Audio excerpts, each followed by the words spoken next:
ये शानदार टूर्नामेंट और इस टूर्नामेंट का दूसरे इवेंट का पहला मैच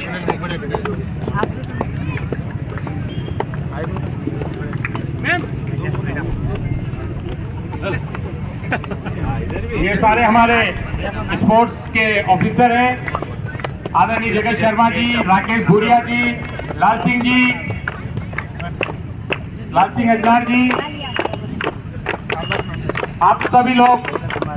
पूरे मन से इस टूर्नामेंट में सहभागिता करते हैं, हमें मार्गदर्शन देते हैं और सारे मैच संपन्न कराते हैं।